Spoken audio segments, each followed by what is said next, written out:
We'll guide you through how to analyze Claude Sonnet 4.5. If you find this helpful, consider subscribing and liking the video. First, open your web browser and navigate to the Claude Sonnet 4.5 analysis platform. Once you're there, you need to log in with your credentials. If you don't have an account, there's usually an option to sign up on the homepage. After logging in, you'll find yourself on the dashboard. Look for the Search or Library section, where you can access Claude Sonnet 4.5. Click on it to open the sonnet text. Now, you'll see the sonnet displayed on your screen. To start the analysis, identify the key themes by reading through the text. It's helpful to take notes on recurring motifs or phrases that stand out to you. Next, examine the structure. Claude Sonnet 4.5 likely follows a traditional sonnet form, so pay attention to its rhyme scheme and meter. This can give insights into the poem's rhythm and flow.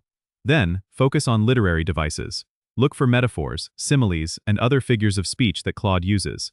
Highlight or annotate these directly in the text if the platform allows it. This will help you understand the deeper meanings behind these choices.